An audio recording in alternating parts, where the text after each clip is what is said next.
Vamos lá, chat. Medo do Oceano, volume 3, do Fiore. É uma manhã tranquila no Mar do Caribe. O navio de turistas se prepara para mais um dia de mergulho. As pessoas se certificam que seus equipamentos estão em dia e um casal faz o mesmo com um deles. Seus nomes são Daniel e Susan. Eles estão de férias, é sua primeira vez fazendo a viagem. E eles estão ansiosos para ver a vasta natureza. Vídeo recomendado pela Mote, exatamente. O barco avança mar adentro até chegar num bom local. E o mergulho começa. O casal tira foto um do outro. Vem um tubarãozinho passando, vários peixes, moreia e por aí vai. Passando algum tempo, as pessoas começam a voltar pro bar.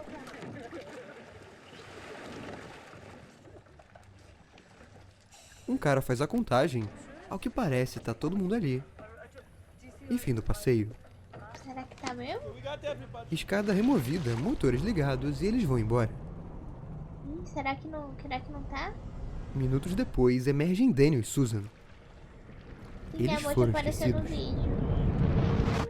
Ih, rapaz. Daniel, where's the boat? It's a good question. Pelas próximas Isso é um horas, filme, os dois um fazem sinal para documentário? embarcações É o à quê? vista, mas nenhuma responde. Até sumirem completamente de vista. A corrente empurrou os dois para sabe lá onde, e agora estão isolados a quilômetros de distância de qualquer ajuda. A volta apenas o céu, o horizonte e litros de água salgada. Por sorte, eles têm uma roupa que os faz boiar e protege do frio. No, I'm starting to really get cold. Um pouco. Pelo azar deles, no entanto, essa roupa parece uma foca e pode atrair visitas infortunadas. Jesus Christ! I guess Acho que não deveríamos nos debater not muito, splash around too much. diz o cara. Sort of Stay still. try to Ele tá stay certo, still. isso realmente pode ajudar a afastar um tubarão como aquele. Mas quem disse que esse era o único tubarão e quem disse que tubarões seriam seu maior problema? O real pesadelo de Susan e Daniel é boiar o dia inteiro num deserto de água. Logo, eles começam a ter sede, mas beber água salgada pioraria muito as coisas. E as coisas pioram. Não. You didn't, did you? Em dado momento, a corrente separa o casal. Eita. Eles se reencontram, começam a brigar, a delirar, e o tempo passa com a chegada de mais tubarões. Daniel é mordido, começa a perder muito sangue, e no passar da noite também perde sua vida. Nossa. A essa altura já notaram o sumiço do casal e autoridades fazem uma grande busca para encontrá-los. Mas é difícil achar um ponto no meio do nada, e o mar não perdoa. Mordida de leve do Yuki. O corpo de Daniel, aos triste. poucos, é comido por tubarões. Eu já teria me entregado aí, já. Agora sozinha e com pouca energia, Susan só pode esperar por destino parecido. Não exatamente ser comida por eles, mas devorada por algo pior e maior, Olha lá, ela desistiu, ó. Tirou a roupa que o boia. oceano.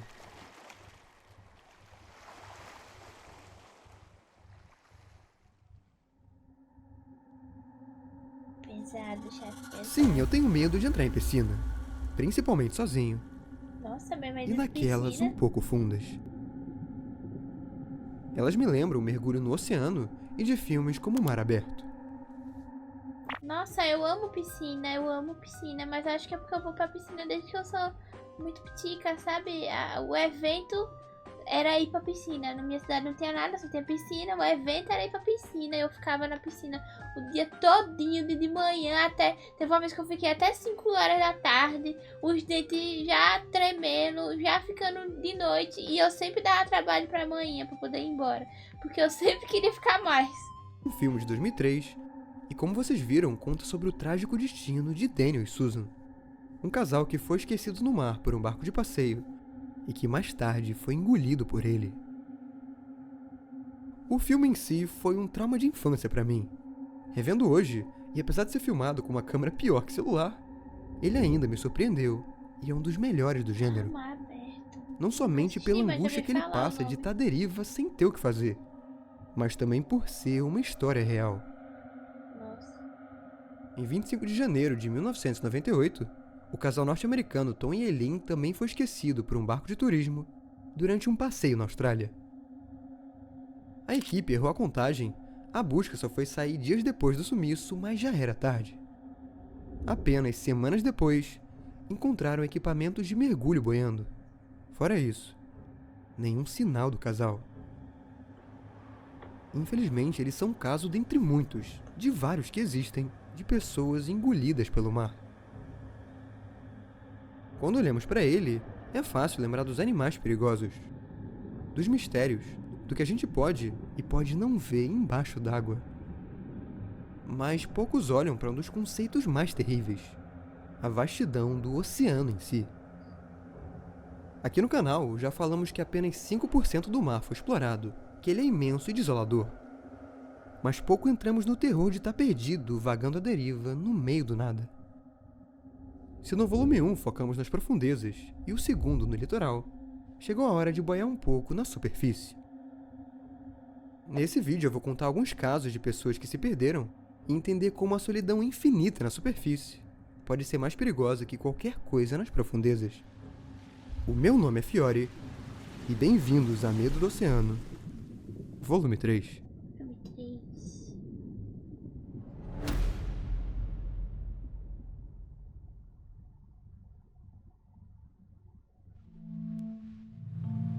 O oceano tem cerca de 3,8 bilhões de anos. Nós humanos surgimos há apenas 300 mil anos, e eu sei, isso de longe é pouca coisa, na escala humana. Se a escala de tempo fosse condensada num calendário, sendo o surgimento da Terra o primeiro dia do ano, o oceano teria surgido no terceiro mês, em março, e nós só iríamos aparecer às 23 horas e 58 do dia 31 de dezembro. Isso mostra que não somos nada comparado à idade da Terra, que não somos nada perante isso. Exato. Tamanha diferença de tempo é inerente à sua extensão. Para ter uma ideia, 97% do espaço do planeta não está em terra firme, mas nesse volume de água. Um abismo com profundidade 4 vezes maior que a altura dos nossos continentes. Apenas 24% do fundo foi mapeado com tecnologia, 0,001% filmado, isso geralmente em áreas costeiras. Quem dirá no meio do nada? Bom, com vocês, o meio do nada. Ponto Nemo é o seu nome e o lugar mais remoto do mundo. Ele está a 2.700 km de qualquer terra firme, sendo a pessoa mais próxima geralmente da estação espacial. Ele é localizado bem no meio do Pacífico, e ao invés do que muitos pensam... Imagina, a pessoa mais próxima ser a pessoa que tá no céu. Tá orbitando a Terra. Nossa Senhora. praticamente nada de vida. Nemo, em latim, vem da palavra ninguém. Isso faz jus a uma região com pouquíssima atividade biológica, plâncton e quase nenhum peixe. Se você acha que encontraria algo por aqui, a chance maior é de não achar nada por dias e você ser o único ser vivo na água. Pelo contrário de virar comida de tubarão ou um monstro pré-histórico, você certamente morreria por outros motivos. Assim, eu gosto de piscina, eu gosto de mar. Mas eu não tenho vontade de passear de barco, essas coisas, ir pra mar aberto. Porque vem aquele montão de água e você não vê terra firme em canto nenhum. Aí eu já tenho um pouquinho de medo, já não tenho muita vontade. Talvez eu tenha visto muitos filmes, sei lá, que o bar afundou e tal. O bar podia aparecer no chat, eu falei bar. O barco afundou e tal. A passeada de submarino, Vicky, é fora demais. Suponhamos que você é teleportado para cá. Primeiro, você tomaria um choque térmico com água congelante de 7 graus. Nos primeiros 3 minutos, você poderia entrar em pânico e logo se afogar. Caso mantenha calma, você escapa dessa. Mas em 30, os braços e pernas começam a travar de frio, dificultando a flutuação. Oh, que agonia. Em até 1 hora, começam delírios causados pela hipotermia, até você perder a consciência, a visão fica turva. E fim. Esse é o pior cenário possível, mas supomos que você tem um bote salva-vidas. Aqui você não se preocuparia em se afogar, nem com a temperatura da água. Você passa das primeiras horas e primeiro dia, mas começa a sofrer os efeitos da insolação. Se embaixo d'água o frio é congelante, em cima o sol queima sua pele e agrava a desidratação. E nem pensar em beber água salgada. Ela só piora a sede, causa falência de órgãos e delírios muito fortes. Se você desse um jeito, sei lá como, de conseguir água e alguma comida, as chances de ser resgatado também seriam extremamente baixas. Lembramos que esse é o ponto mais remoto do mundo onde não passa avião, e raros são os navios também. Ai, graças a Deus que a gente Enquanto fica bem você espera o distante, né? milagre de passar por um ou ser arrastado pela corrente. Outra coisa que eu não sinto vontade nenhuma como é o nome daquele negócio, aquele navio gigante que o povo vai pra poder fazer festa e não sei o que. Nossa, eu não tenho vontade nenhuma. Por que eu iria querer viajar num navio gigante, num cruzeiro, pra ver festa ou tomar banho de piscina? Eu não entendo qual é a brisa do cruzeiro. Não entendo, não tenho vontade nenhuma de ir. Tudo que você faz lá, você pode fazer em terra firme. Não entendo. Cruzeiro é coisa de gente estranha, coisa de gente rica, né? Para alguma ilha. Boa sorte para não enlouquecer olhando para o mesmo céu, para a mesma água e ouvindo o mesmo som do vento e das ondas por semanas, no maior tanque de privação sensorial que existe. Sim, é Se mais esse não fácil é na o verdadeiro terra. inferno na Terra, eu não sei mais qual é. As pessoas tendem a ver o inferno como esse lugar desolado e caótico, onde você vai para pagar os pecados e queimar em sofrimento eterno. Mas talvez o inferno mais próximo de nós não seja feito de chamas, mas de água. Um deserto solitário onde a alma não só queima, mas se dissolve. Um lugar que já engoliu incontáveis almas. O número de pessoas que se perderam e morreram no mar é imensurável. Em média, 2 barcos afundam por semana e é estimado que existam 3 milhões de naufrágios no mundo todo. Imagina. A grande parte, claro, nunca vista. O maior museu de todos não está em terra, mas submerso, com destroços que vão desde navios mercantes, às primeiras rotas comerciais e até navios de batalha como a Segunda Guerra. Hoje não estamos em guerra e navios maiores não afundam com facilidade. Olha Quem isso. sofre são pequenos Nossa, eu ia barcos ficar de com um pesca. cagaço tão Imigrantes grande. atravessando o mar Mediterrâneo, por exemplo, que já levou milhares de vidas, e outros infortunados ao redor do mundo. A causa de morte, mais uma vez, raramente é dos tubarões, mas das inúmeras formas que isso encontra para tirar sua vida.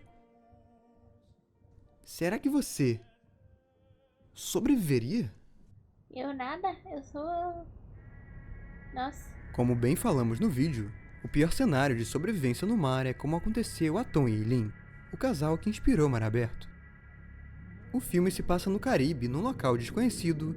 Já eles mergulharam no Recife de São Crispim, parte da Grande Barreira de Corais, na Austrália. Esse não é o lugar mais isolado, fica relativamente próximo à costa, mas ainda deu no que deu. O motivo, claro, é a falta de um barco ou um bote salva-vidas. Para eles, isso foi a sentença de morte. Para outros, a salvação, mas a custo de pesadelos intermináveis. Em janeiro de 1982, um homem chamado Stephen Callahan atravessava o Atlântico em seu pequeno navio quando ele foi atingido por um objeto desconhecido e afundou. Ele tinha um bote inflável que logo se encheu e ainda pulou no barco, afundando no meio da noite para pegar suprimentos. Nossa. Esse ato arriscado mudaria o seu destino. Isso porque, pelos próximos 2 meses, ele ficaria à deriva e enfrentaria o maior inferno de sua vida. Imagina. Por sorte, o kit recuperado tinha um pouco de água, comida e algumas ferramentas úteis. Nos primeiros dias, quando eles acabaram, Steve improvisou um arpão, passou a pegar peixe e bebeu água de um dessalinizador e da chuva para sobreviver. Seu bote também era fechado e isso manteve longe da insolação. O que restava era ele não desistir e manter a sanidade de passar 76 dias sozinho. Imagina, 76 dias sozinho. No meio nossa. disso, ele foi importunado por tubarões. Avistou um grande navio que, mesmo com sinalização, não viu seu bote. E ainda teve que conter um buraco nele que poderia afundá-lo. Aí é foda, viu? De um lado, Steven clamava por companhia. Por outro, a pouca água e comida não dariam para dois, e o melhor era a própria solidão. Eu ia começar Só a foi falar no com os tubarão. 76º dia, já muito debilitado, que ele encontrou uma ilha. De repente, o som de um pequeno barco, e ele foi resgatado. A barreira de corais onde Tom e Eileen foram deixados ficava a 40 quilômetros da costa. Já Steven teria sido levado 3.000 quilômetros pela corrente até encontrar ajuda. Não. Segundo ele, a experiência foi a pior de sua vida e só não foi mais longa que a história de outro homem. José Salvador Alvarenga não atravessava o Atlântico e nem fazia sozinho. Ele estava com um colega e saíram do México em dezembro de 2012, quando seu barco foi atingido por uma tempestade do Pacífico. Ela desviou o navio do curso e danificou o motor, então ficaram à deriva. Diferente de Steven, que só tinha um bote pequeno, Alvarenga e o colega tinham a sorte de estar num barco. O tempo à deriva, no entanto, foi muito maior, chegando a 438 dias, mais de um ano no meio do mar. Nó! Para Imagina! sobreviver, eles tiveram que caçar peixe, tartaruga, beber sangue, urina e comer carne crua. Infelizmente, seu companheiro não se adaptou à dieta e perdeu a vida 4 meses depois. Nó! Por quase um ano após isso, Alvarenga foi levado o Pacífico adentro Ficou sozinho. e atravessou bizarros 10.000 quilômetros até encalhar numa ilha. Ninguém imaginava que alguém perdido tanto tempo estaria vivo, mas aconteceu. Nossa! Steven tem hoje 73 anos e Alvarenga 49. Ambos tiveram a resiliência de perdurar no ambiente mais hostil do planeta. Nossa, mas mais de um ano é... Nossa! Como eu disse, nem todo mundo tem essa sorte. E sem um barco ou um bote no cenário, o fim é praticamente certo.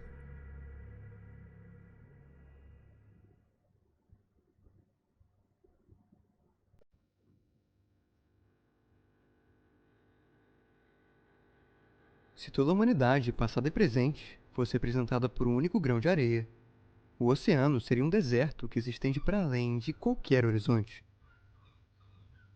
Se tem uma frase que expressa bem tudo que eu falei até agora, é essa aqui. Mais que um lugar assustador pelo abismo, animais, mistérios e criaturas, o mar é o medo, a criatura em si. Talvez não seja o Bloop que fala, mas o oceano. Não é que tem um Leviatã desacordado no fundo. O oceano é ele próprio. Quando olhamos por essa perspectiva, o medo por algo específico se esvai e fica algo pior. O medo em essência. Algo que não podemos exatamente explicar, mas sentir, temer e, de certa forma, ter um pouco de respeito. Afinal, lembremos do seu tamanho e da sua idade imemoriável. Aqui já passaram pequenas bactérias. Os primeiros animais. Vieram os primeiros peixes, répteis marinhos e ancestrais de baleia. Depois os moluscos, tubarões, golfinhos. E por fim, já nas últimas, a humanidade. Não fomos feitos para viver na água e alguns até conseguem. Outros navegam na superfície e vivem na costa. Quando não dependemos dela para sobreviver, a usamos por mero lazer. Alguns gostam um pouco mais, outros vão passar a vida inteira sem mergulhar. Mas a verdade é que um dia, todos, sem exceção, terão que entrar na água. Segundo o filósofo Schopenhauer, a morte é o retorno do homem à vontade universal. A consciência para ele se dissolve como uma onda que regressa ao mar. Bonito. É como se tudo que você conhece, memórias e identidades são como a onda. Ela emerge, assume uma forma distinta por um breve período. Viaja uma curta distância e depois, inevitavelmente, Apesar do medo de estar sozinho no meio do mar e tal, ver coisas como água me deixam calma, chat. Vocês também ficam calmos? Eu fico calma. Inclusive existe um estudo que diz que quem mora perto da praia tem menos chance de ter ansiedade. Eu vi um podcast e a psicóloga ela disse que existia um estudo sobre isso. Porque o mar trazia calma para as pessoas quando morava perto. Isso é uma mentira, não é? Existe um estudo, existe. Não sei de onde é, eu vi a psicóloga falando que existe. desaparece. Só tem um detalhe. Mais uma vez, olhando por uma perspectiva maior, a onda nunca foi separada da água. Ela é a própria água. Regressa ao oceano de onde veio e onde sempre deveria estar. Mais do que qualquer coisa que eu falei no decorrer dessa série, o medo do oceano, em essência, é o medo do nosso retorno ao vazio. Vídeos como esse são um lembrete do medo, mas também um chamado para isso. E eis o último. Para todos aqueles que se perderam, para os que resistiram um pouco mais e para todos que voltarão. Que o retorno seja em paz. Que possamos lembrar de soltar o leme e que não somos o marinheiro no barco, mas a própria água. A onda moldada em sua forma fugaz, antes de se quebrar na costa da eternidade. Faz todo filósofo. Muito bom o vídeo. Ah, que bonitinho. Ai, que fofo. Adorei. Muito bom o vídeo, muito bom.